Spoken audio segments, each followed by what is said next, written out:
কথায় কথায় কথামৃত অনুষ্ঠানের ৯১তম পর্বে আপনাদের স্বাগত। আপনারা অনুষ্ঠানটি দেখছেন প্রাণারাম ইউটিউব চ্যানেলে, যেখানে সপ্তাহে ৬ দিন সোম থেকে শনিবার সম্প্রচারিত হচ্ছে এই কথায় কথায় কথামৃত, আর রবিবার সম্প্রচারিত হয় শ্রীরামকৃষ্ণের একজন পার্ষদের পূর্ণ জীবন প্রসঙ্গ। সবকটি অনুষ্ঠানই শুরু হয় রাত্রি ৯টার সময়। আমরা শ্রী শ্রী রামকৃষ্ণ কথামৃততে ছিলাম আগের দিন পর্যন্ত।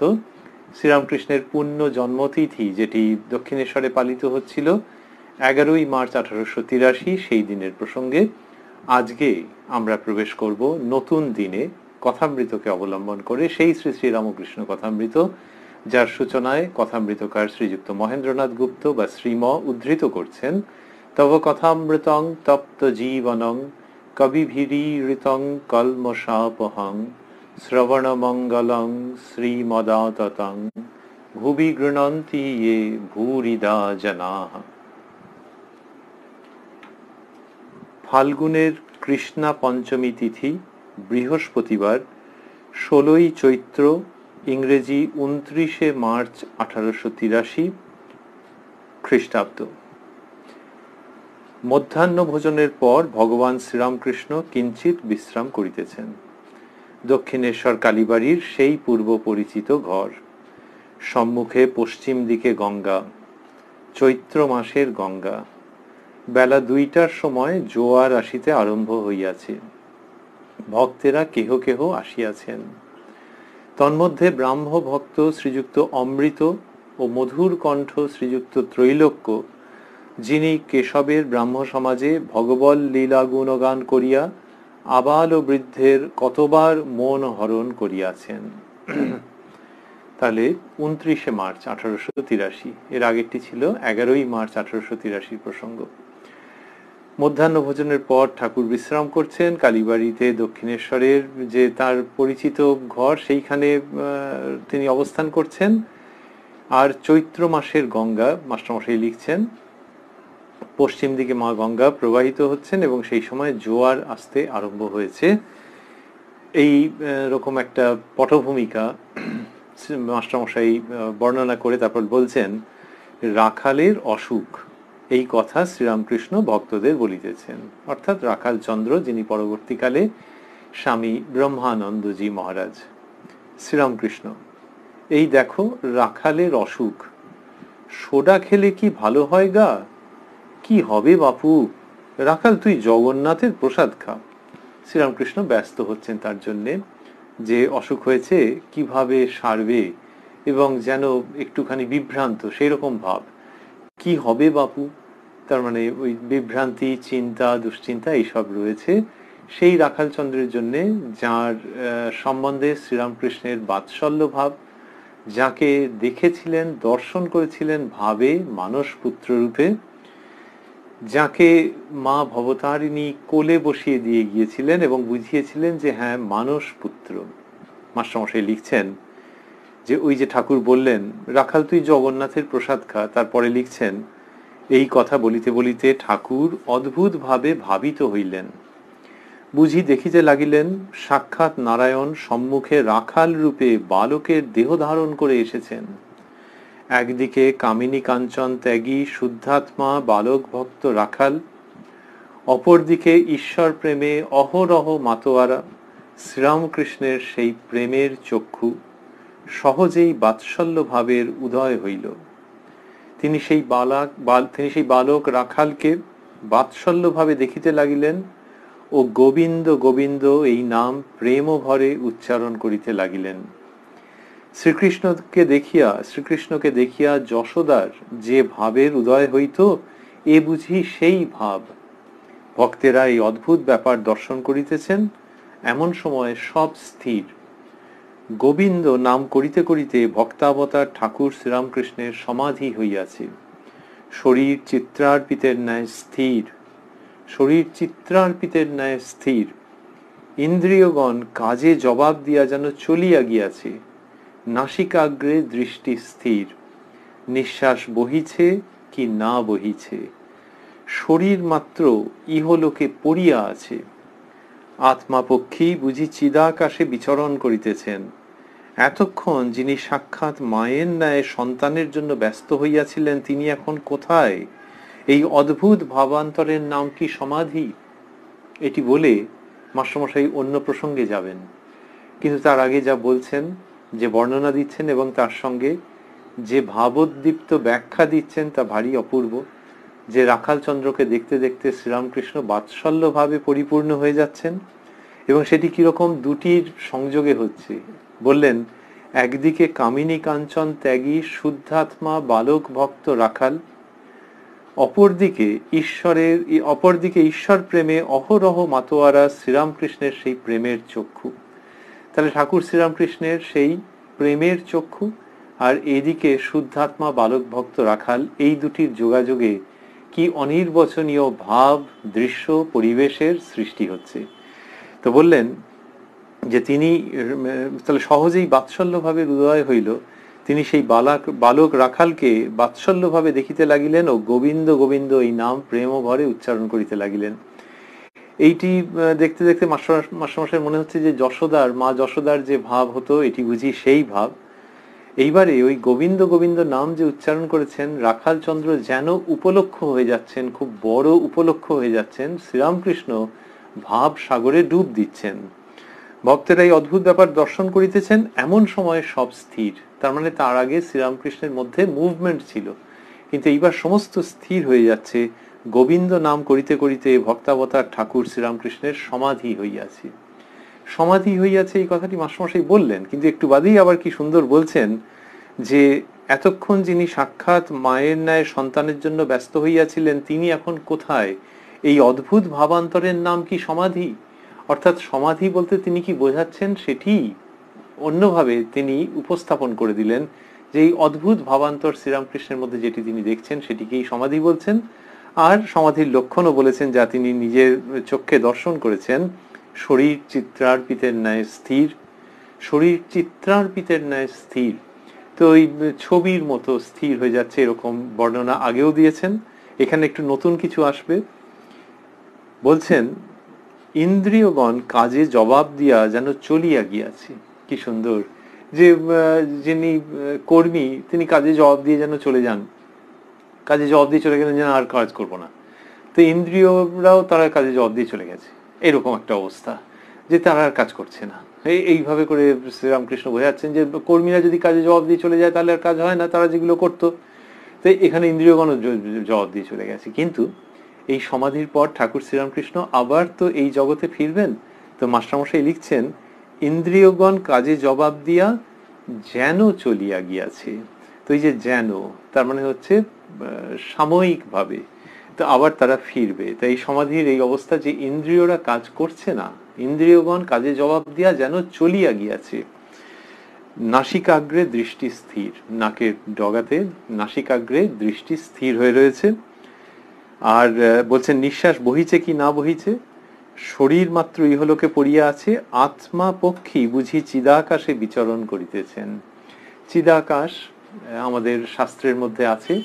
তো এই আকাশ কথাটি যে রয়েছে সেটিকে ব্যবহার করে বলছেন যে আত্মা পক্ষী তিনি চিদাকাশে বিচরণ করছেন, মানে স্বক্ষেত্রে সানন্দে চিরমুক্ত অবস্থায় তিনি বিচরণ করছেন। এই ঠাকুর শ্রীরামকৃষ্ণকে দেখে মাস্টারমশাইয়ের এই বাচিক সারস্বত অভিব্যক্তি, আত্মাপক্ষী বুঝি চিদাকাশে বিচরণ করিতেছি।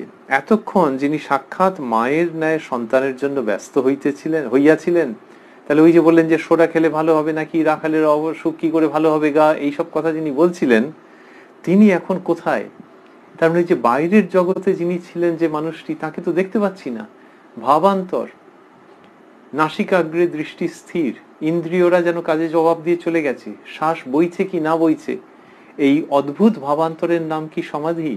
তো সমাধি শব্দ মাস্টারমশাই আগেও ব্যবহার করেছেন, এটিকে এখানে যেন সংজ্ঞা দিচ্ছেন, ডিফাইন করছেন। কি সুন্দর করে এটি করলেন, করে ওই রাখাল চন্দ্রের জন্য এরকম একটা অবস্থা শ্রীরামকৃষ্ণের এই অদ্ভুত খণ্ডচিত্র কিন্তু অখণ্ডের বার্তাবহ, সেটিকে উপস্থাপন করে অন্য প্রসঙ্গে যাচ্ছেন। বলছেন এই সময়ে গেরুয়া কাপড় পরা অপরিচিত একটি বাঙালি আসিয়া উপস্থিত হইলেন ও আসন গ্রহণ করিলেন।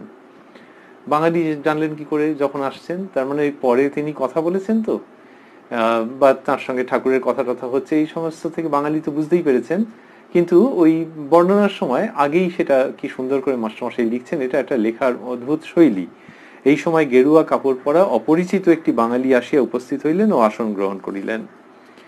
পরমহংসদেবের সমাধি ক্রমে ভঙ্গ হইতে লাগিল, ভাবস্থ হইয়াই কথা কহিতেছেন, আপনা আপনি বলিতেছেন।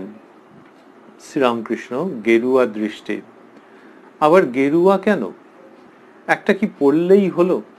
হাস্য। তো এই যে সমাধি থেকে আস্তে আস্তে এই জগতে আসছেন, এসে এটা একটু অন্য রকমের হাসি, যে বাবা দেখালে বটে, এরকম গোছের। তিনি এরকম ভাষা ব্যবহার করেননি, কিন্তু ভঙ্গিটি এরকম মনে হয় মাস্টারমশাই যা ইঙ্গিত দিচ্ছেন এবং পরে ঠাকুর শ্রীরামকৃষ্ণের শ্রীমুখের যে কথা আছে তার থেকে। তা ওই সমাধি ভঙ্গ হচ্ছে সেই সময় বলছেন আবার গেরুয়া কেন, একটা কি পড়লেই হলো? হাস্য, নিজেই হাসছেন।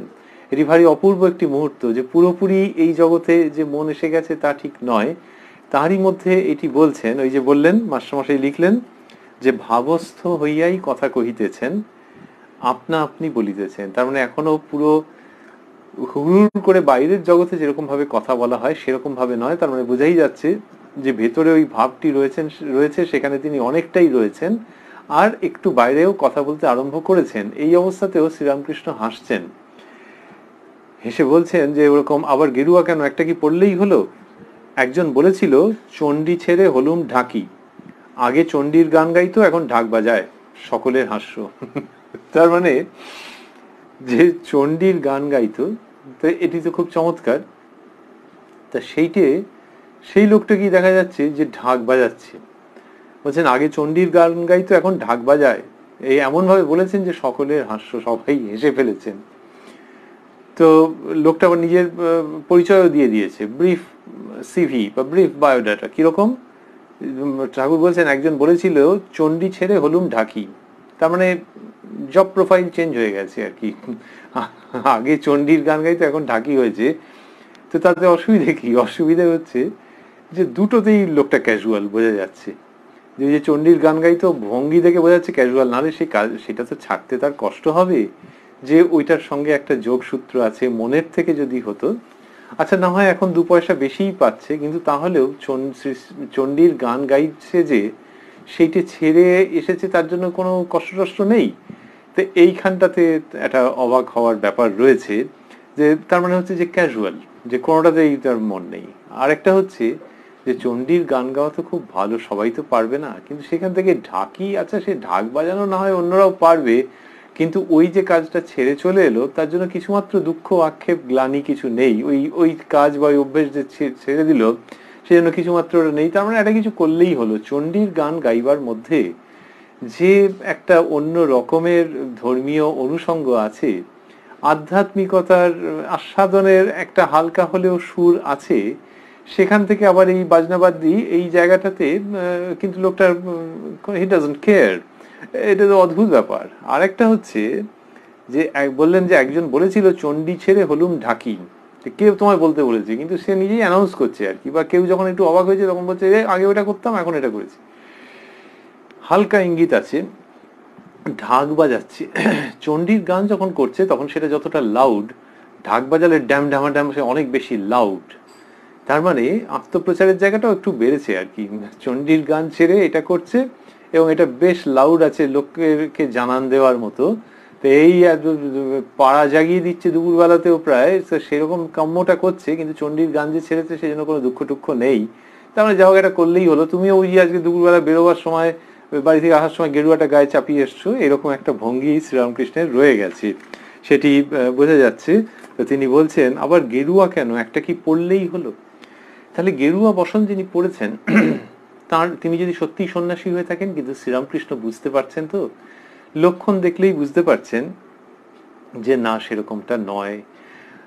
আমরা আমাদের লৌকিক বুদ্ধিতে ভাবছি যে এইরকম যে মন্তব্যগুলো যাচ্ছে, যদি যথার্থই একজন সাধু মানুষ, সন্ন্যাসী মানুষ হতেন, তাহলে তিনি কিছু একটা প্রতিবাদ করতেন বা চলেই যেতেন হয়তো মনের দুঃখে যে আমাকে নিরম হচ্ছে। কিন্তু ইনি দিব্যি দাঁড়িয়ে আছেন এবং শুনছেন, এর পরেও আরো সব প্রসঙ্গ আসবে।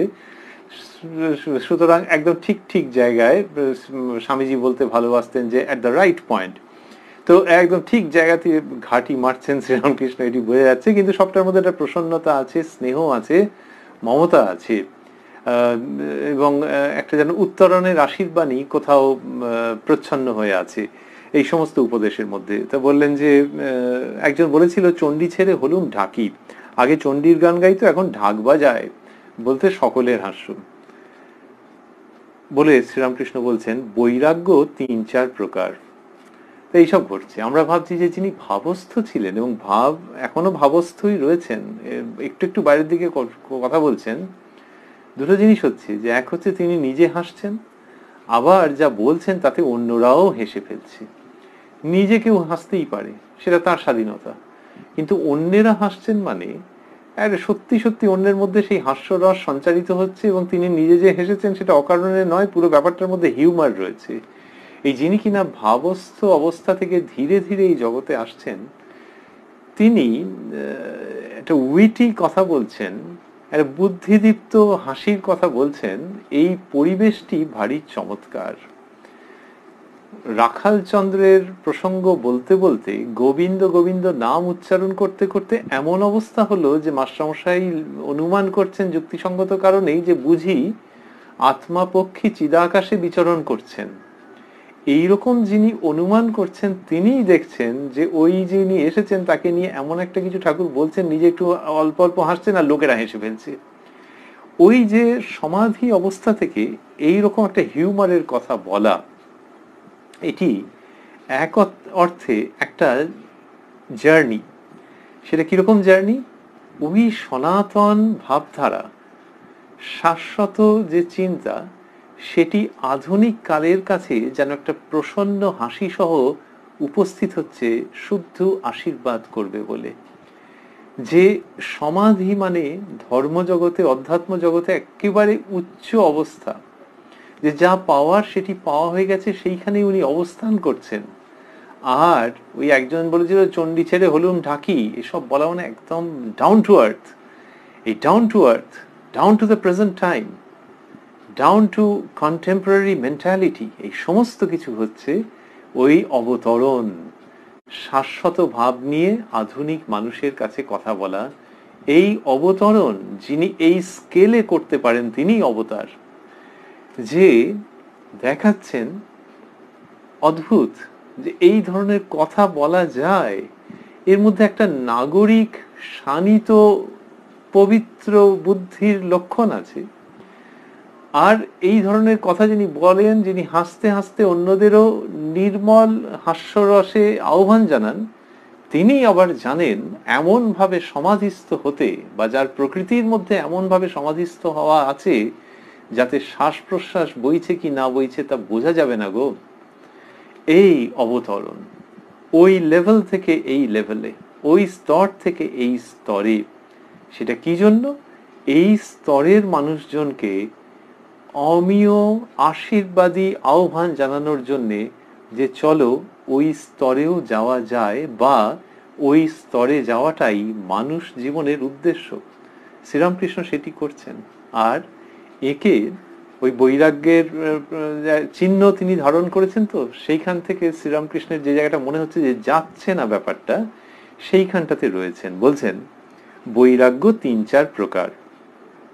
সংসারের জ্বালায় জ্বলে গেরুয়া বসন পড়েছে, সংসারের জ্বালায় জ্বলে গেরুয়া বসন পড়েছে, সে বৈরাগ্য বেশি দিন থাকে না।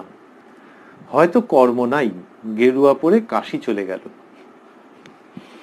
৩ মাস পরে ঘরে পত্র এলো, আমার একটি কর্ম হইয়াছে, কিছুদিন পরে বাড়ি যাইব, তোমরা ভাবিত হইও না।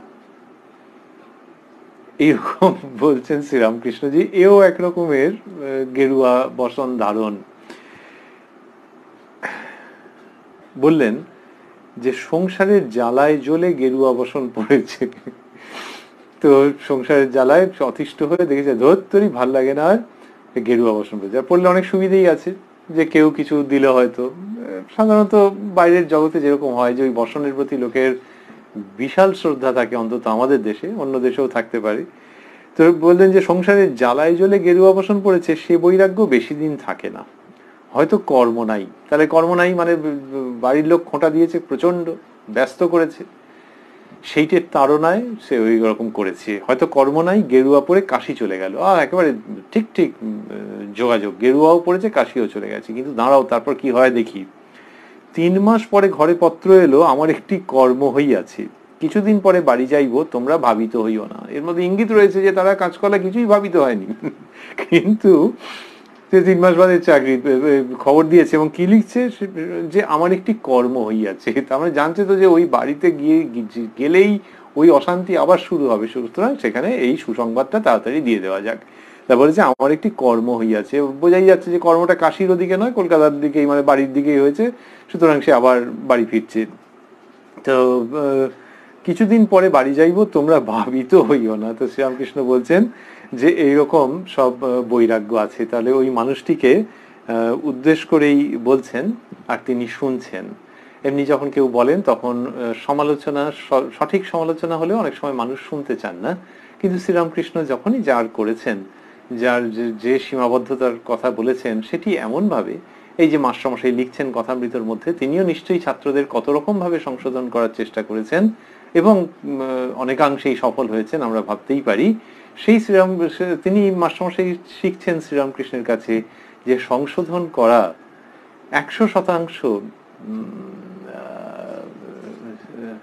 জেনুইননেস অফ পারপাস যাকে বলা হয়, যে সৎ উদ্দেশ্যে, যার কোনো না আমার অহংকার অভিমানের মধ্যে ঢুকে নেই, কিন্তু যাকে সংশোধন করতে চাইছি তার শুধু ভালো করতে চাইছি বলেই এই প্রচেষ্টা, সেটি কিভাবে করতে হয়, উত্তম আচার্য কিভাবে করেন, সেটি শ্রীরামকৃষ্ণের কাছ থেকে নিশ্চয়ই তিনি শিক্ষা গ্রহণ করছেন। কথামৃতের মধ্যে যেভাবে লিখেছেন তাতে মনে হয় হি ইনক্লুসিভ। যেখানে মাস্টারমশাইকে বকেছেন ঠাকুর শ্রীরামকৃষ্ণ বিভিন্ন রকম ভাবে, সেগুলো তো সব দিয়েছেন। তার মানে ওগুলোর মধ্যে তিক্ততা ছিল না, ওগুলোর মধ্যে তিক্ততা ছিল না, আপাত তিক্ততা। সেটা কিরকম, ওই ওষুধ খেতে গেলে অনেক সময় মুখে লেগে কিরকম তেতো মনে হতে পারে, তো কোনো ঝাল মনে হতে, নানান রকম ওষুধের নানান রকমের টেস্ট থাকতে পারে যেটা ভালো লাগছে না, কিন্তু খেয়ে 1 ঘন্টার মধ্যে কি আরাম, একদম শরীর পুরো সুস্থ লাগছে। তো শ্রীরামকৃষ্ণের সেই রকম, যে আপাতভাবে একটু লাগতে পারে, কিন্তু ওটা যে শরীর মনকে, অস্তিত্বকে সুস্থ করে দিচ্ছে সেটা বুঝতে পারা যায়। তো এখানে তিনি ওই গেরুয়া বসনের এই কথাটি বললেন, কিন্তু শ্রীরামকৃষ্ণের যে শিক্ষাদান, যে সংশোধন, তার অন্যতম দিক সেটি হচ্ছে যে সীমাবদ্ধতার কথা যেমন বলেন, তেমনি কোথায় উত্তীর্ণ হতে হবে এবং উত্তরণের উপায় যে আছে সেটিও বলেন। এখানেও বলছেন ওই যে বললে যে তোমরা আমার একটি কর্ম হইয়াছে, কিছুদিন পরে বাড়ি যাইব, তোমরা ভাবিত হইও না, এইরকম বললেন। তারপরেই বলছেন আবার সব আছে, কোনো অভাব নাই, কিন্তু কিছু ভালো লাগে না, ভগবানের জন্য একলা একলা কাঁদে, সে বৈরাগ্য যথার্থ বৈরাগ্য। ওই পাশাপাশি সদর্থক দৃষ্টান্ত দিচ্ছেন, ঘটনার কথা বলছেন। বললেন আবার সব আছে, কোনো অভাব নাই, কিন্তু কিছু ভালো লাগে না। এইটি যে বৈরাগ্যের শুদ্ধতম লক্ষণ, সেটি শ্রীরামকৃষ্ণ পাশাপাশি স্থাপন করে দিচ্ছেন, যে নেতিবাচক কিছু বলে প্রসঙ্গ শেষ হচ্ছে না, হতে দিচ্ছেন না, সেইখান থেকে ঠিক ওইটির পরেই এই ইতিবাচক প্রসঙ্গ আনছেন। আবারও ওই রকম জায়গায় যাবেন তিনি যে ভেক ভালো নয়, কিন্তু এই প্রথমে যেটি বললেন তার পাশাপাশি ওই সুন্দর করে এই কথাটি রাখলেন। এটি শ্রীরামকৃষ্ণের বলার লক্ষণ এবং বলার প্রকৃতি। তো এখানে বললেন আবার সব আছে, কোনো অভাব নাই, কিন্তু কিছু ভালো লাগে না। এই যে একটা অবস্থা, তা আমাদের শাস্ত্রে বলছে যে বিরাগ, বিরক্তি। বিরক্তি মানে খুব একটা বিচ্ছিরি কিছু করে ফেলবে সেই লোক তা নয়, কিন্তু অনুরাগের অভাব। আর হ্যাঁ, একটা আমরা বিরক্তি বলতে যেরকম বুঝি সেরকমও, যে যেটা নিত্য বস্তু নয় সেটি মনটিকে টেনে রাখছে, এর জন্যে একটা ভেতরে অস্বস্তি হওয়া, একটা ডিসঅ্যাপয়েন্টমেন্ট সেটিও থাকছে। তো এই বিরাগ, বিরক্তি, এগুলি কি হচ্ছে, যখন ওই সংসারী মানুষ সাধারণত যেসব বিষয়ে লিপ্ত থাকে সেগুলোর থেকে অনুরাগ চলে যাচ্ছে। এইরকম যার হচ্ছে বা যার হয়েছে, সেরকম তার কি হতে পারে, তার সব মজুত আছে। ওই যে হলো যে ওই লোকটির কোনো কর্ম নেই, কিন্তু এর সব কিছু বলছেন আমার সব আছে, আবার সব আছে, কোনো অভাব নাই, কিন্তু কিছু ভালো লাগে না। এইটা দেখাচ্ছেন যে যথার্থ বৈরাগ্যের লক্ষণ, যে তার কিছু ভালো লাগছে না। ভগবানের জন্য একলা একলা কাঁদে, সে বৈরাগ্য যথার্থ বৈরাগ্য। নরেন্দ্রনাথ বাড়ি ছেড়ে বাড়ি থেকে চলে আসছেন। কাশীপুরের যে অবস্থা, দক্ষিণেশ্বরে হয়েছে, শ্যামপুকুরে হয়েছে, সর্বাধিক হয়েছে কাশীপুরে। তারপরেই তো সন্ন্যাস জীবন। তো সন্ন্যাস পূর্ব জীবন যদি ভাবা যায় কাশীপুরে, সে কি অবস্থা। বন্ধুর কাছে বলেছেন যে পড়তে বসছি, পড়ায় মন বসছে না, ছুটছেন ঠাকুরের কাছে। আর সেই কাশীপুরের ওখান দিয়ে আসছেন, খড়ের গাদা, গায়ে খড় লেগে যাচ্ছে, কিন্তু কোনো ভ্রুক্ষেপ নেই। ঠাকুরের কাছে ছুটে গিয়ে কি হবে? ঠাকুরের তখন হচ্ছে শেষ অবস্থা, এই ইহজীবনের লীলা সাঙ্গ হবার উপক্রম করছে। সেখানে রোগের কষ্ট, ওষুধ পথ্য, যন্ত্রণা, এই সমস্ত, সেই দিকে মনটা এমন টানছে। আগেকার দিনে বলতে এক্সামিনের পড়া, তো সেই সমস্ত পড়ে রয়েছে, তিনি ছুটছেন, কোনো দিকে তা বলছেন ঠাকুর শ্রীরামকৃষ্ণ যে কিন্তু কিছু ভালো লাগে না, কিছু ভালো লাগছে না তার। তিনি ছুটছেন, ভগবানের জন্য একলা একলা কাঁদে। কাশীপুরে শ্রীরামকৃষ্ণ তখন কথা বলতে পারছেন না বেশি, গলার কষ্ট। এই কষ্ট কার? গলার কষ্ট কার? দেহের। আর মনের, সেটা অন্য গল্প, অন্য সংবাদ, অন্য সোনালী ইতিহাস। শ্রীরামকৃষ্ণ যখন ওই রকম বিশেষ কথা বলতে পারছেন না, সেই রকম সময় একদিন নরেন্দ্রনাথ বসে আছেন, আর মাস্টারমশাইকে, এই কথামৃতকার শ্রীযুক্ত মহেন্দ্রনাথ গুপ্ত বা মাস্টারমশাইকে শ্রীরামকৃষ্ণ ইশারা করে দেখাচ্ছেন নরেন্দ্রনাথকে, একটু আড়ালে দেখাচ্ছেন, দেখিয়ে যেটি অল্প ইঙ্গিতে বলছেন সেটি কি? সেটি হচ্ছে কেঁদেছিল। অর্থাৎ ঠাকুরের জন্য যে তিনি কেঁদেছেন, চোখ মুখ দেখলে বোঝা যায়। তো মাস্টারমশাইকে সেটি দেখাচ্ছেন ইঙ্গিতে নরেন্দ্রনাথের সম্পর্কে, তার একটু অলক্ষ্যে, এবং দেখিয়ে বলছেন যে ওটা হচ্ছে কেঁদেছিল। ঠাকুরের কি আনন্দ! তো কে বলবে যে ইনি অসুস্থ? ওই ঠাকুরকে ভাবলে মানুষ সুস্থ হয়ে যায়, মানুষের মনে অপার আনন্দের সঞ্চার হয়। তো তিনি মাস্টারমশাইয়ের সঙ্গে এটি বিনিময় করছেন যে কেঁদেছিল। এই যে শ্রীরামকৃষ্ণের জন্য যে কেঁদেছিল, তাতে তার কিসের আনন্দ? তার তো দেহ চলে যাবে, তাহলে কি? ওই যে তাঁর দিকে মন আসছে মানেই ঈশ্বরের দিকে মন আসছে। কে কেঁদেছিল? যে কিছুকাল আগে জিজ্ঞেস করেছিল, মশাই আপনি কি ঈশ্বর দেখেছেন? সে কেঁদেছিল, কিন্তু কিছুতেই সে কান্নাকাটির কথা বলবে না ঠাকুরের কাছে। ঠাকুরের সঙ্গে তার অন্য রকমের সম্পর্ক। বিদ্রোহী ভক্ত শ্রেষ্ঠ ওই অবস্থায়, যে কিছুতেই ওইসব সামনে মুখে কিছুতেই বলা হবে না, অথচ কেঁদেছে। তো শ্রীরামকৃষ্ণের কম আনন্দের কথা মাস্টারমশাইয়ের সঙ্গে সেটি শেয়ার করছেন, বিনিময় করছেন, বলছেন কেঁদেছিল। তো ওই যে শ্রীরামকৃষ্ণ বলছেন ভগবানের জন্য একলা একলা কাঁদে। এই মাস্টারমশাইয়ের আনন্দ, শ্রীরামকৃষ্ণের আনন্দ, যে নরেন্দ্রের চোখে জল। তিনি মায়ের কাছে কতভাবে তো প্রার্থনা করেছেন যে নরেন্দ্র, মা তুই ওকে মায়ায় বাঁধ, না হলে ওকে দিয়ে এই জগতের কাজ কত রকমের আছে সেসব তো হবে না। তো নরেন্দ্রনাথ এত বড় হয়ে যাচ্ছেন যে মায়া তাকে বাঁধতে পারছেন না। তো শ্রীরামকৃষ্ণ উল্টো বিপরীত প্রার্থনা করছেন। আর এখানে দেখা যাচ্ছে যে ঠাকুরের জন্য তার চোখে জল, তিনি কেঁদেছেন। এখানে মানে সহজে দেখলে বোঝা যাচ্ছে না, কিন্তু যিনি জানার তিনি জানেন, এবং সেইটি নিয়ে তিনি আনন্দ করছেন যে নরেন্দ্র কেঁদেছিল, সেটা মাস্টারমশাইকে বলছেন। তো এখানে বললেন ভগবানের জন্য একলা একলা কাঁদে। নরেন্দ্রনাথ অতি উচ্চ শিক্ষিত, বাবারে বাবা, সে দেশে বিদেশের দর্শন, ইতিহাস, আধ্যাত্মিকতা কত রকম তিনি জানেন, বলে শেষ করা যাবে না। আর যিনি কিছুই জানেন না, কিছুই লেখাপড়া করেননি, তিনিও একলা একলা কাঁদেন। তার যে সত্যিকারের নাম কি ঠিক জানা যায় না, একটু এদিক ওদিক হতে হতে হতে হতে লোকমুখে লাটু। তো রাক্তুরাম বোধহয় আগের নাম ছিল, তাই লালটু, লাটু। দক্ষিণেশ্বরে ঠাকুর শ্রীরামকৃষ্ণের কাছে আসেন, আর রামচন্দ্র দত্তের বাড়িতে তার পরিচয়, গৃহের হেল্পিং হ্যান্ড। তা সেই বালক, সে ঠাকুরের কাছে আস্তে আস্তে কি যে পেয়েছে, কি যে বুঝেছে কে জানে। ঘরেতে রামবাবুর ওখানে যখন শুয়ে থাকে, মাঝে মাঝে কাঁদে, আর বাঁ হাত দিয়ে চোখ মুছে নেয়। বাড়ির মায়েরা, মেয়ে বউরা দেখে ভাবে যে দেশ গায়ে আত্মীয় স্বজন আছে, তাদের জন্য বোধহয় কাঁদছে, আসলে তা নয়। ওই শ্রীরামকৃষ্ণ বলছেন ভগবানের জন্য একলা একলা কাঁদে। তাহলে যে কিনা কলেজে পড়েছে সেও কাঁদে, আর যে ক অক্ষরও লিখতে পারে না সেও কাঁদে ভগবানের জন্য। এই শ্রীরামকৃষ্ণের অপূর্ব সৃষ্টি, এই ঈশ্বরীয় ক্রন্দনের উত্তরাধিকার রেখে যাওয়া, সেই শ্রীরামকৃষ্ণ এই বৈরাগ্যের অঙ্গলক্ষণ দেখাচ্ছেন যে ঈশ্বরের জন্য কান্না। নরেন্দ্রনাথ যখন কেঁদেছেন গায়ে গেরুয়া ছিল না, লাটু যখন কেঁদেছে গায়ে গেরুয়া ছিল না। পরবর্তীকালে তারা গেরুয়াধারী মহা সন্ন্যাসী। নরেন্দ্রনাথ জ্যোতিরাজ, সন্ন্যাসীর শ্রেষ্ঠ এরকম ভাবে শ্লোকে বর্ণনা করা হচ্ছে, কিন্তু তার আগে তখনও গায়ে গেরুয়া ওঠেনি, আসলে ওটি মনে। শ্রীরামকৃষ্ণ বলতেন ঈশ্বর মন দেখেন। তো এইখানে বললেন আবার সব আছে, কোনো অভাব নাই, কিন্তু কিছু ভালো লাগে না। আচ্ছা, লাটু মহারাজের তার কি সব আছে কিছু অভাব নাই, বড়লোকের ছেলে নাকি? তা নয়, কিন্তু রামবাবুর বাড়িতে তো দিব্যি আরামেই সে রয়েছে, এবং মোটেও দেশের লোকের জন্য তার কিছু অত মাথা ব্যথা হয়নি।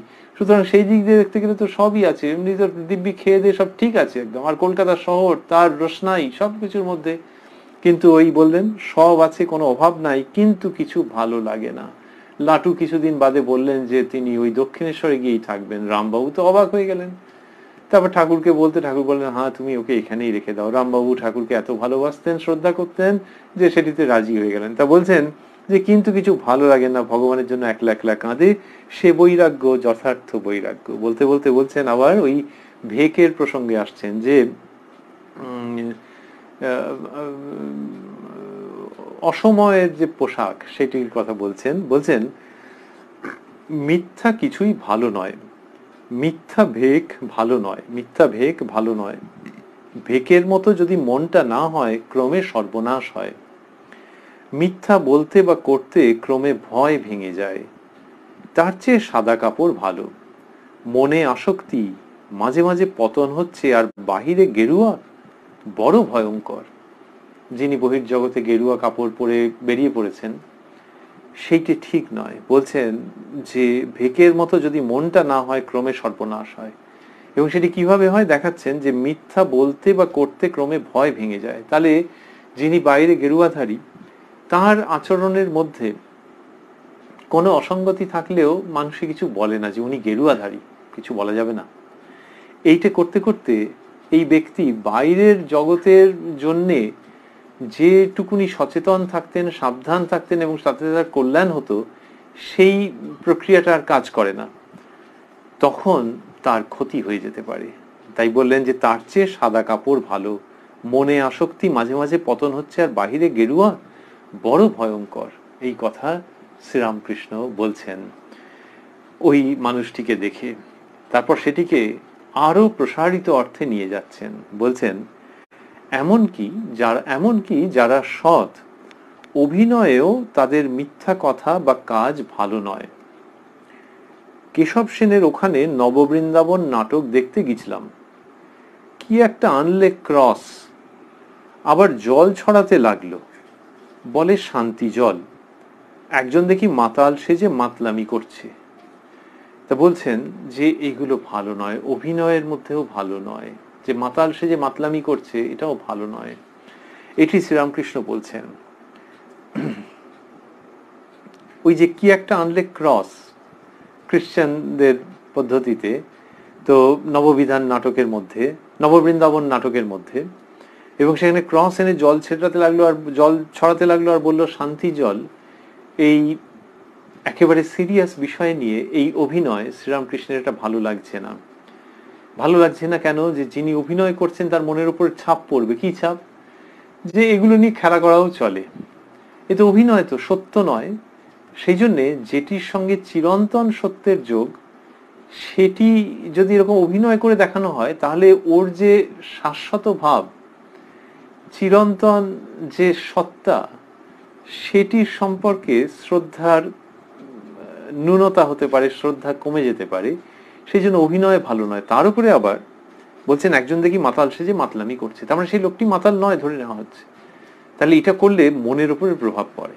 একেবারে বিপরীতে গিয়ে কেউ যদি বলেন যে শ্রীরামকৃষ্ণ তো বলেছেন যে থিয়েটারে লোক শিক্ষা হয়, তাহলে থিয়েটার করতে গেলে তো তাতে এই সমস্ত তো থাকতেই পারে। সেখানে হচ্ছে যে থিয়েটারে লোকশিক্ষা মানে তিনি বলেননি যে এই ধরনের পার্ট দিয়েই ভর্তি করতে হবে, এক। দুই হচ্ছে যে হ্যাঁ নিশ্চয়ই ওইটা প্রভাবিত করতে পারে একজন মানুষকে।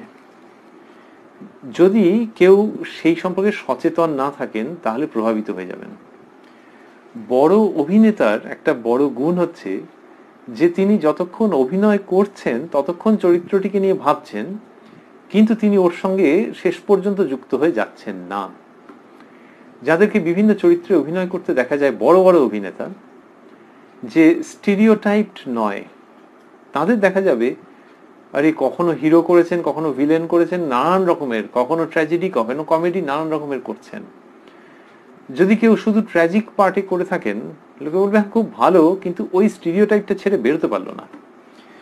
বড় অভিনেতা মানে হচ্ছেন যিনি এই বিষয়ে পারদর্শী, যে ওটাতে যখন করছেন তখন ওই চরিত্রটাকে পুরো স্টাডি করেছেন, করে তার মতো কথা বলছেন, তার মতো তাকাচ্ছেন, তার মতো পা ফেলছেন, তার মতো হাত পা নাড়ছেন।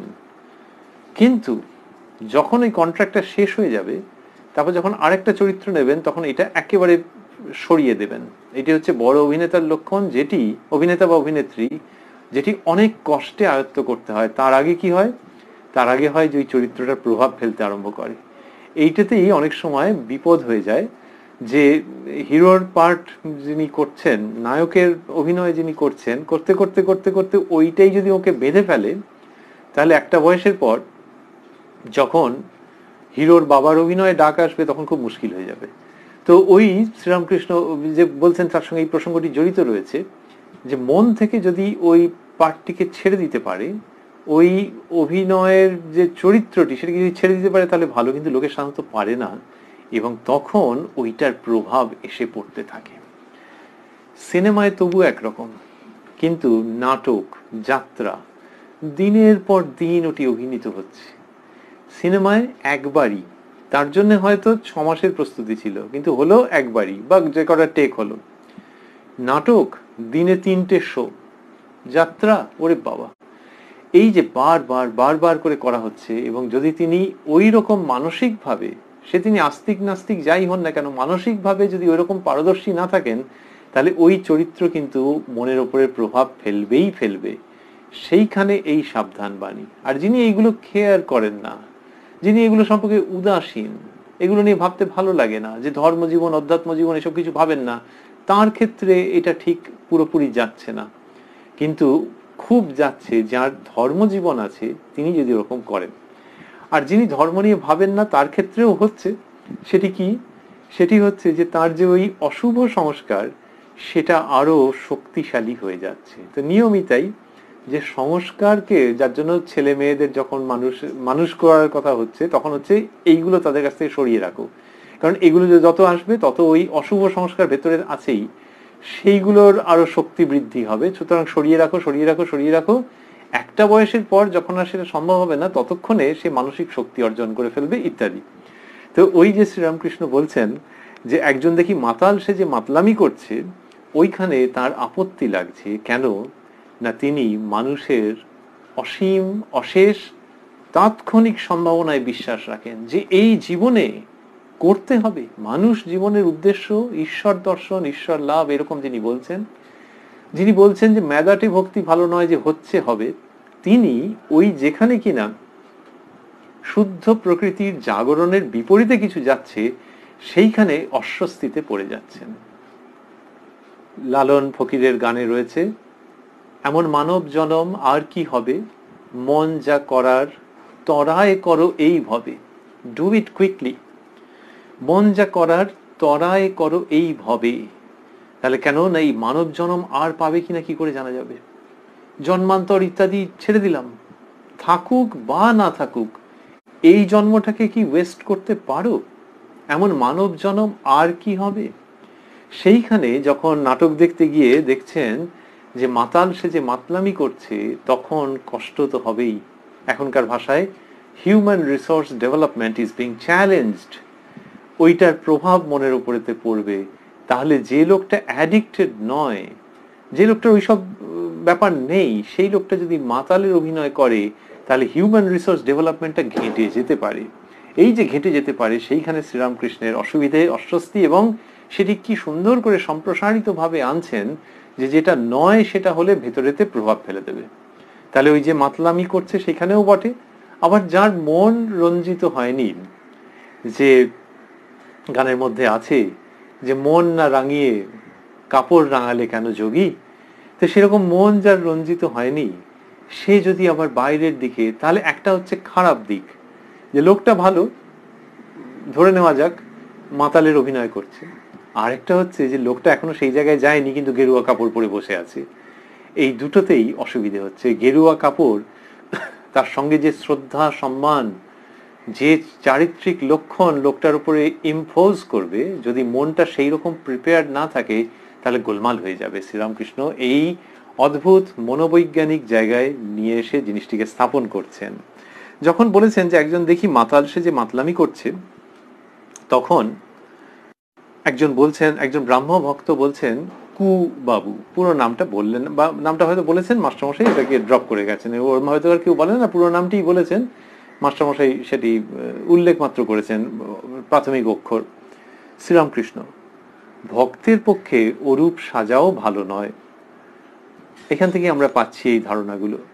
ওই যে বললেন ভক্তের পক্ষে অরূপ সাজাও ভালো নয়, তার মানে সব দিক দিয়ে গার্ড নিতে হবে, খুব সাবধান থাকতে হবে। ভক্তের পক্ষে ওরূপ সাজাও ভালো নয়, ওসব বিষয়ে মন অনেকক্ষণ ফেলে রাখায় দোষ হয়। মন ধোপা ঘরের কাপড়, যে রঙে ছোপাবে সেই রং হয়ে যায়। মিথ্যাতে অনেকক্ষণ ফেলে রাখলে মিথ্যার রং ধরে যাবে। কি সুন্দর করে বোঝাচ্ছেন, বলছেন মন ধোপা ঘরের কাপড়, তার মানে কাপড়টা বোঝাই যাচ্ছে যে সেটা সাদা রং হয়ে রয়েছে, এইবার যে রঙে ছোপাবে সেই রং হয়ে যাবে। তেমনি এই মনটার মধ্যে অসীম সম্ভাবনা আছে, হিউম্যান রিসোর্স আমরা বলছিলাম।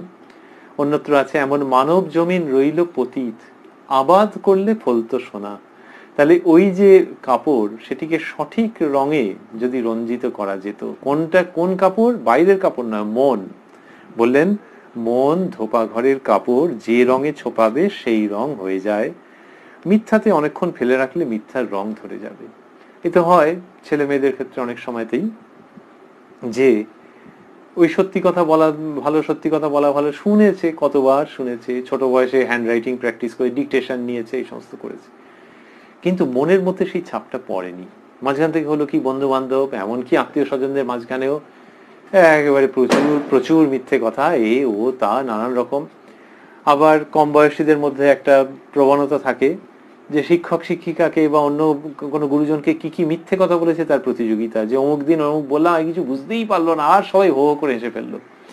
এই সাংঘাতিক যে বুদ্ধির বিভ্রম, খুব সূক্ষ্ম বুদ্ধি দিয়ে ওই মিথ্যে কথাটা বলে দিয়েছে, মিথ্যে কথাটা বলে দিয়েছে, এবং যাকে বলেছে তার হয়তো খুব বেশি বয়স নয়, কিন্তু তা ওটা খেয়ে গেছে, তিনি ও বুঝতেই পারেননি। এসে বন্ধু বান্ধবের কাছে বলছে যে ওরা এরকম এরকম বললো, তখন এটা বললাম ধরতেই পারলো না।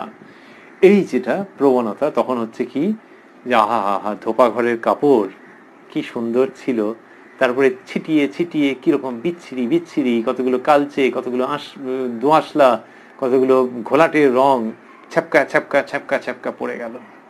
ওই মিথ্যে কথার ইমপ্রেশন পড়ে যাচ্ছে মনের উপরেতে, যে ऐसा भी होता है, চলো এতে কোনো অসুবিধা নেই। এই তো কম সমবয়সীও বলেছে, বড় একজনও বললেন ওরে বাবা তার স্কুল লাইফে যা একখানা দিয়েছিলেন না, এই এই মনের মধ্যে আজব আজব রঙের ছাপ পড়ে যাচ্ছে। শ্রীরামকৃষ্ণ সেইটা সম্পর্কে সাবধান করছেন, বলছেন মন ধোপা ঘরের কাপড়, যে রঙে ছোপাবে সেই রং হয়ে যায়।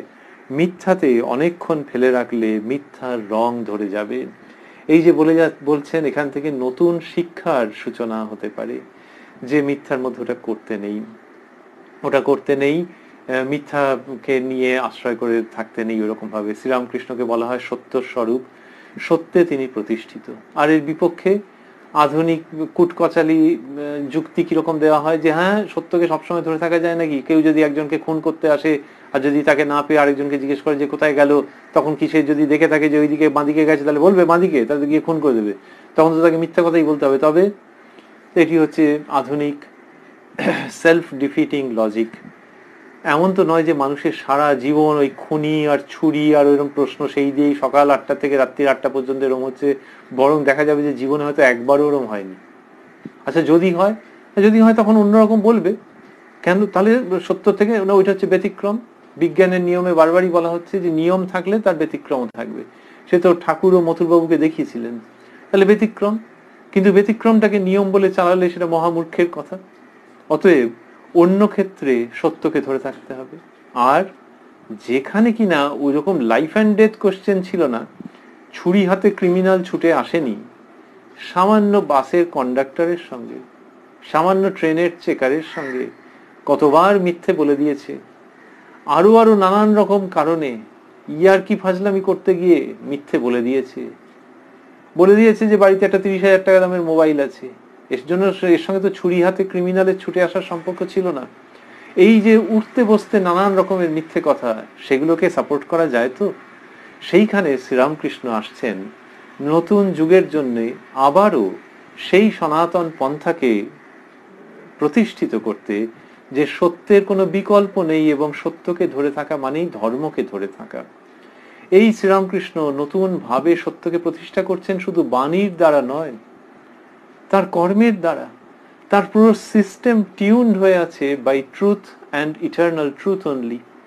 কত দেখেছেন, আমরা আগের রবিবারে শুনেছি অদ্বৈতানন্দজি মহারাজের কথা, যে ঠাকুর শ্রীরামকৃষ্ণের 3টে লেবু খেতে তাকে বলে গেছেন কবিরাজ মশাই, বিধান দিয়েছেন। তো অদ্বৈতানন্দজি অনেকগুলো লেবু এনেছিলেন, কিন্তু দেখলেন ঠাকুর 3টের বেশি খেলেন না।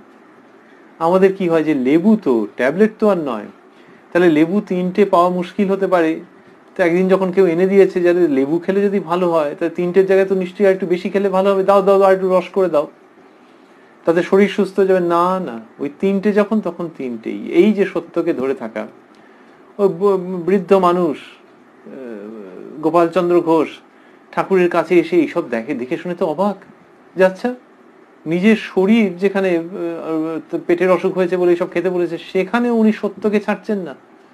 যে তাদের পেটের অসুখ হয়, তাদের 4বার ছুটতে হয়, ছুটবো, কিন্তু সত্যকে ছাড়বো না। কি অসাধারণ! এই জীবন তো অন্য জীবনকে বদলে দেয়। সেটা দেখেছেন গোপালচন্দ্র ঘোষ এবং পরিণত হয়েছেন স্বামী অদ্বৈতানন্দে। তো সুতরাং ওই যে মানসিক পরিবর্তন, সেটি হচ্ছে শ্রীরামকৃষ্ণের শুধু শ্রীমুখ নিঃসৃত কথায় বা বাণীতেই নয়, সেটি তো আছেই, তার সঙ্গে তার জীবন চর্যায় সত্যকে তিনি কোনো মতেই ছাড়তে পারছেন না, বা সত্যে লগ্ন হয়ে আছেন চিরতরে। সেই শ্রীরামকৃষ্ণ বলছেন যে এই করতে হয়, মিথ্যাতে অনেকক্ষণ ফেলে রাখলে মিথ্যার রং ধরে যায়। বলতে বলতে বলছেন, আরেকদিন নিমাই সন্ন্যাস কেশবের বাড়িতে দেখতে গেছিলাম। যাত্রাটি কেশবের কতকগুলো খোসামুদে শিষ্য জুটে খারাপ করেছিল। একজন কেশবকে বললে, কলির চৈতন্য হচ্ছেন আপনি। এই শ্রীরামকৃষ্ণ একদম এগুলো পছন্দ করতেন না, যে কি হচ্ছে এরকম ভাবে হাইপ করে দিচ্ছে। তো ওই মিথ্যা কথা বোঝাই যাচ্ছে যে মন রাখার জন্য, তাকে তুষ্ট করবার জন্য, তার থেকে বোধহয় কিছু পাওয়ার জন্য এইসব বলছে।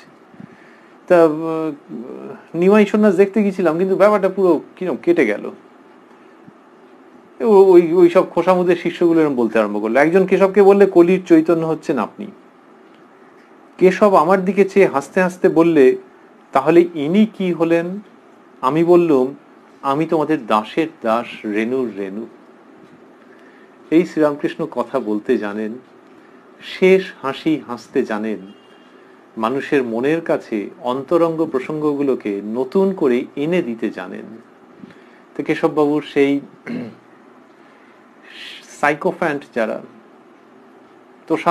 খোসামুদের শিষ্য, তারা যখন ওরকম বলেছেন শ্রীরামকৃষ্ণের সামনে, কেশববাবু এমনিতে শ্রীরামকৃষ্ণকে প্রচন্ড শ্রদ্ধা ভক্তি করেন, কিন্তু বোঝাই যাচ্ছে যে তিনিও ওটাতে মোটামুটি খারাপ লাগছিল না তার, কিন্তু ঠাকুরের সামনে বলেছে তার অস্বস্তি হয়েছে।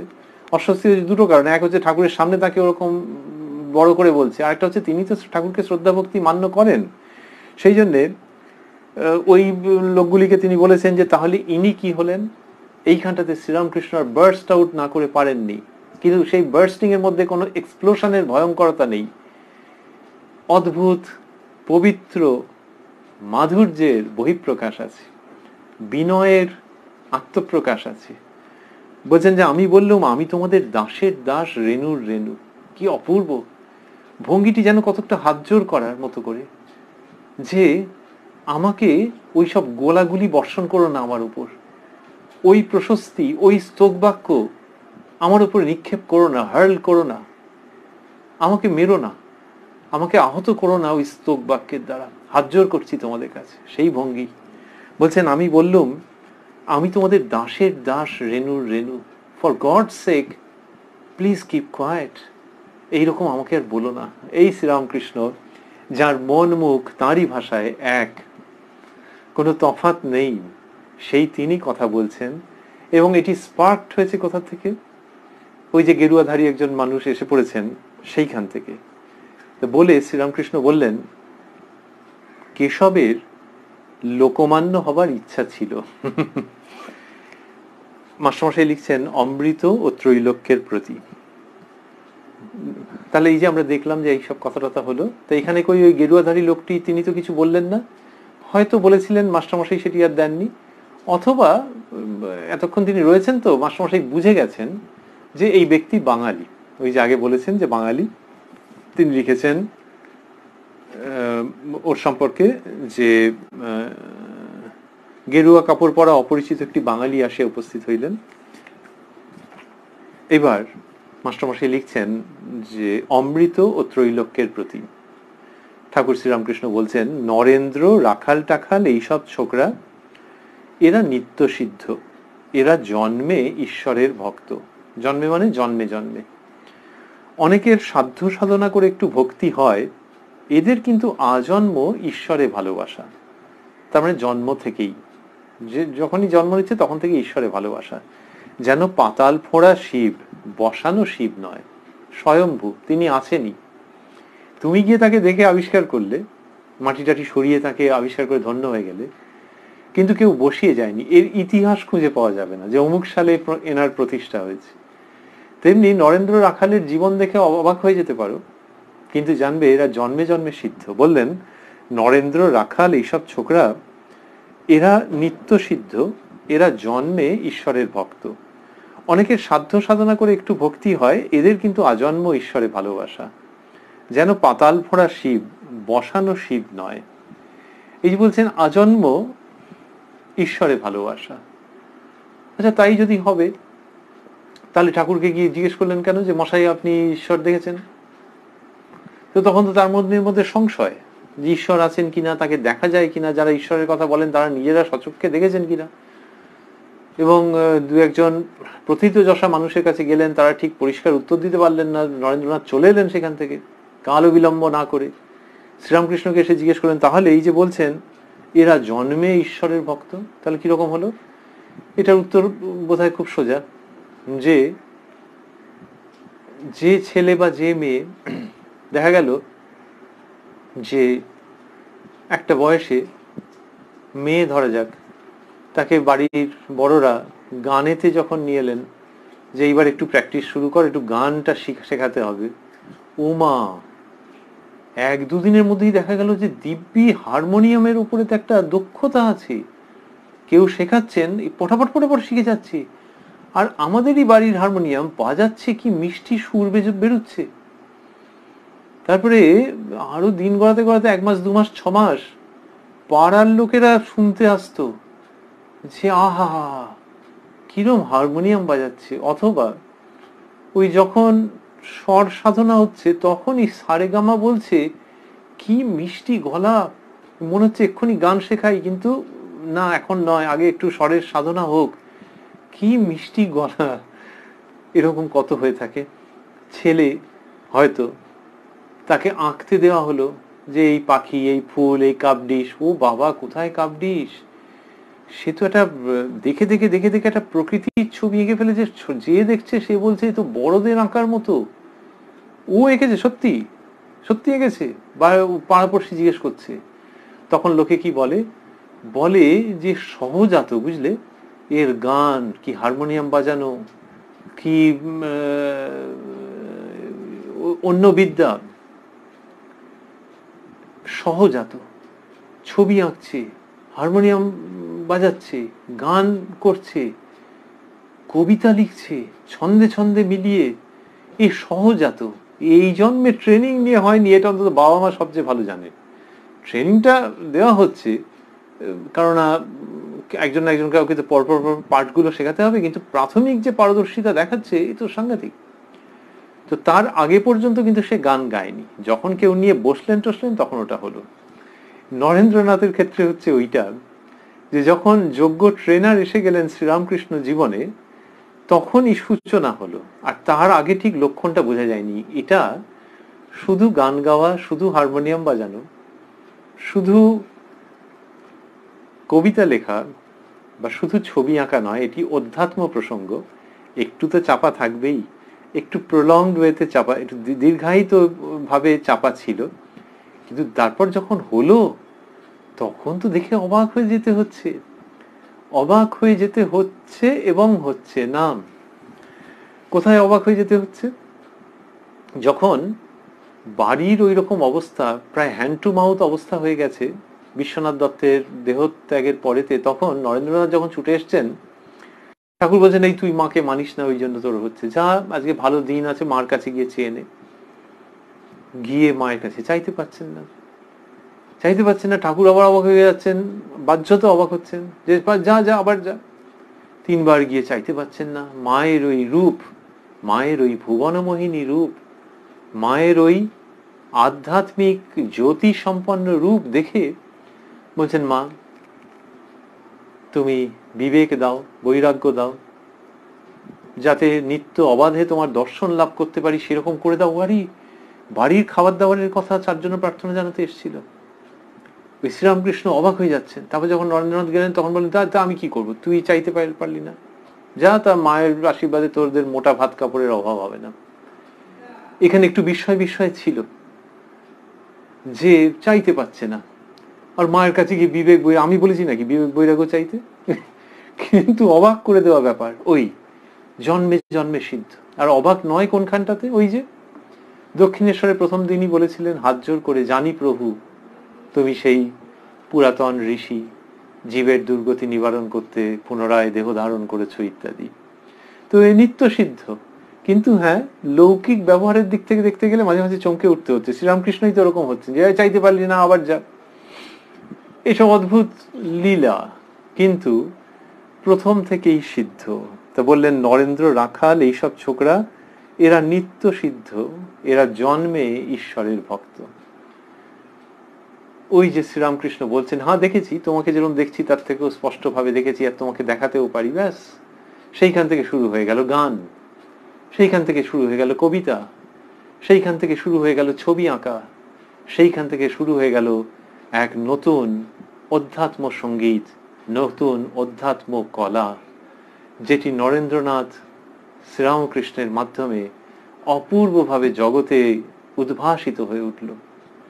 তো এই যে একটা সূচনা, লৌকিক দৃষ্টিতে একটা সূচনার গল্প, একটা সূচনার ক্ষণ, একটা সূচনার অধ্যায়, একটা সূচনার পৃষ্ঠা সংখ্যা, কিন্তু শ্রীরামকৃষ্ণ বলছেন যে না গো, এ জন্ম থেকেই হয়ে আছে। পৃষ্ঠা সংখ্যা বলতে আমরা রয়েছি উদ্বোধন কার্যালয়ে প্রকাশিত যে শ্রী শ্রী রামকৃষ্ণ কথামৃত, তার 158 পৃষ্ঠায়। আমরা রয়েছি 29শে মার্চ 1883 প্রসঙ্গে, যেদিনকে দক্ষিণেশ্বরে ঠাকুর শ্রীরামকৃষ্ণ তার ঘরে অবস্থান করছেন এবং বিভিন্ন অধ্যাত্ম প্রসঙ্গ হচ্ছে।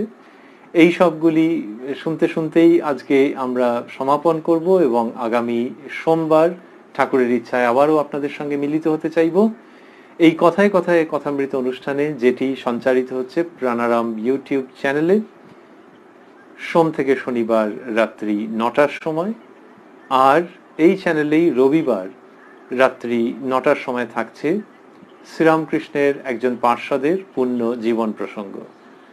গত রবিবার ছিল বিয়োগ থেকে যোগে স্বামী অদ্বৈতানন্দ এই প্রসঙ্গ, আর আগামীকাল রবিবার থাকছে দীনতার দীপ্তি সাধু নাগ মহাশয়। দীনতার দীপ্তি সাধু নাগ মহাশয় আগামীকাল রাত্রি 9টার সময়। আমরা শেষ করতে করতে ভাবছি যে এই যে শ্রীরামকৃষ্ণ এই অসামান্য বাণী প্রদান করছেন, কিন্তু হ্যাঁ ঘরোয়া ভঙ্গিতে, তাতে আমাদের খুব ভালো লাগছে। আমরা বলছিলাম নরেন্দ্রনাথের কথা বলছিলাম, বালক লাটুর কথা আমরা স্মরণ করছিলাম যে কারু খুব লেখাপড়া আছে, কারু লেখাপড়া একদম নেই। আর ভাবছিলাম যে ধর্ম জগতে লেখাপড়ার দিকটা আলাদা করে প্রাসঙ্গিক নয়, ওটি অন্তরের ঘটনা। এবং ওই যে বৈরাগ্যের প্রসঙ্গ আসছিল, যে সবই আছে কিন্তু কিছুই ভালো লাগে না, ভগবানের জন্য একলা একলা কাঁদে, সেই প্রসঙ্গে আমরা ভাবছিলাম যে লেখাপড়া বা লেখাপড়ার অনুপস্থিতি উভয় ক্ষেত্রেই এরকম হতে পারে। আর লেখাপড়ার প্রসঙ্গে ফেরত এসে ভাবছি যে যাদের শিক্ষা লাভ হয়েছে, বাঙালি মানুষের কথাই যদি আপাতত ভাবি, বর্ণ পরিচয় সেখানে লেখা আছে সদা সত্য কথা কহিবে। আরো অন্যান্য ভাষায় যারা শিখেছেন তারাও তাদের মতো করে নিশ্চয়ই কত রকম ভাবে এই উপদেশটি পেয়েছেন যে সদা সত্য কথা কহিবে। এটি লেখাপড়ার মধ্যে থাকবে না এমন হতে পারে না, কিন্তু সেটা ওই রকমই থেকে গেছে। লেখাপড়া তার মধ্যে এই বাক্যটি থেকে গেছে, কিন্তু পড়ার মধ্যে থাকলেও পড়ে থেকেছে, জীবনে খুব একটা কাজে লাগেনি, হয়তো জীবনে রূপায়িত হয়নি। আর মাঝখান থেকে হয়েছে কি, আরো নানান রকমের বিভ্রান্তিকর যুক্তি, দৃষ্টান্ত, অপযুক্তি এসে ব্যক্তি চরিত্রকে বিভ্রান্ত করে দিয়েছে। আর ওই সব কথা কোথায় হারিয়ে গেছে হয়তো অজান্তেই। শ্রীরামকৃষ্ণের ক্ষেত্রে দেখা যাচ্ছে ওই সদা সত্য কথা কহিবে এইভাবে তিনি বলেননি, কিন্তু তার জীবন দিয়ে, তার বাণীর মাধ্যমে, তার কথামৃতর মধ্য দিয়ে মানুষকে অদ্ভুতভাবে উদ্বোধিত করেছেন, যে এর সঙ্গে বিদ্যালয়ের ষান্মাসিক, বার্ষিক, সেমেস্টার, উইকলি কোনো পরীক্ষার আলাদা করে সম্বন্ধ নেই, কিন্তু হ্যাঁ, জীবনের পরীক্ষার সম্বন্ধ আছে। সুতরাং জীবনের পরীক্ষা, সেটা আবার half yearly, annual, semester wise, weekly নয়, সেটা ডেইলি, অফ এভরি মোমেন্ট। এবং সেই যে প্রতি মুহূর্তের যে পরীক্ষা, সেই পরীক্ষায় উত্তীর্ণ হওয়ার জন্য শেষ পর্যন্ত, এমনি শর্ট টার্মে মনে হতে পারে যে না, একা বাঁকা পথেও কেউ বেরিয়ে গেল, কিন্তু সত্যি সত্যি জীবন সংগ্রামে, জীবনের পরীক্ষায় উত্তীর্ণ হওয়ার জন্যে সত্যকে যে কিভাবে ধরে থাকতে হয়, এবং যিনি ধরে থাকেন তার জীবন যে কি অপূর্ব অনির্বচনীয় প্রসন্নতায় ভরে যায়, সেটি শ্রীরামকৃষ্ণ প্রদর্শন করছেন। সুতরাং কথামৃত শ্রবণ করা, অনুধ্যান করা, মনন করা মানেই আবারও ওই সত্য সমুদ্রের সম্মুখীন হওয়া। সচ্চিদানন্দ সমুদ্র, সচ্চিত আনন্দ, তার মধ্যে ওই যে সত্য স্বরূপটি, তার সঙ্গে শ্রীরামকৃষ্ণ এবং তার সঙ্গে কথামৃতের পৃষ্ঠা, কথামৃতের প্রত্যেকটি বাক্য যেন অদ্ভুতভাবে মিলেমিশে যায়, অনুরণিত হয়। সেই সত্য স্বরূপ শ্রীরামকৃষ্ণে, সেই সচ্চিদানন্দ স্বরূপ শ্রীরামকৃষ্ণে, এবং সেই সত্যধারী অমৃত কথা শ্রী শ্রী রামকৃষ্ণ কথামৃততে ঠাকুরের আশীর্বাদে আমরা নিশ্চয়ই আবার মিলিত হব পরবর্তী দিনে রাত্রি 9টায় এই অনুষ্ঠানে। ওং নিরঞ্জনং নিত্যম অনন্ত রূপং ভক্তানুকম্পা ধৃত বিগ্রহং বৈ ঈশাবতারং পরমেশমিড্যং তং রামকৃষ্ণং শিরসা নমামহ।